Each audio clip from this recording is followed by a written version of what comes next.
Ukraine sends fresh troops into the battlefield in new push against the Russians.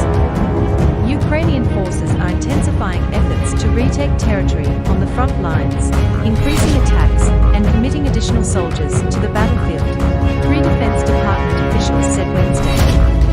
Kiev is beginning to send thousands of well-trained reinforcements, which it had previously held in reserve during the beginning stages of the counteroffensive, to the front lines, said one of the DOD officials, all of whom were granted annual leave to discuss the developing situation.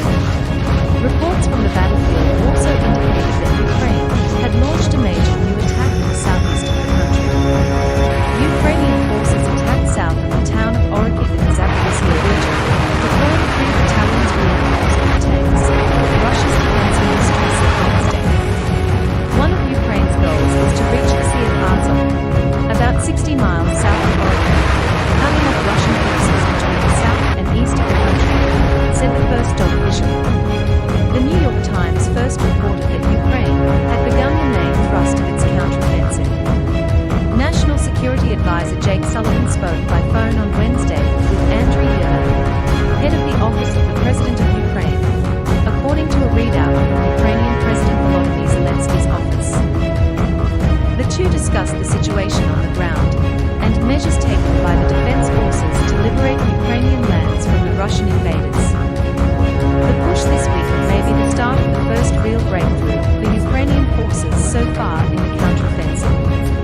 Kiev soldiers have struggled to move through dense minefields and fortified Russian positions while coming under heavy fire from artillery and aircraft. But Russia has retaliated with a barrage of new airstrikes this week, including on Wednesday, when a Ukrainian Air Force spokesperson warned that a new volley of missiles had been fired toward western Ukraine and the capital Kiev. The latest attacks included the powerful hypersonic Kinzhal missile, which can travel at least 5 times the speed of sound. Top Pentagon officials have in recent weeks described Ukraine's strategy as holding its best-trained forces in reserve while probing enemy lines for weak spots. Many of the units Ukraine has held in reserve have been trained by the West on advanced maneuver tactics and equipped with well-armored Western fighting vehicles and personnel carriers. Those officials have also acknowledged that the counteroffensive is going slower than some had hoped, but said Kiev was biding its time. This offensive will be slow, it'll be difficult, and it'll come at a high cost. This battle continues as the Ukrainians fight through dense minefields and obstacles, while a robust Ukrainian reserve force lies in wait to be committed at the optimal time and place of Ukrainian choosing, Joint Chiefs Chair General Mark Milley told reporters last week. Colin Kahl, who recently departed as the Pentagon's top policy official, described the Ukrainians as deliberately probing for weak spots across the east and south of the country. The real test will be when they identify weak spots or create weak spots and generate a breach.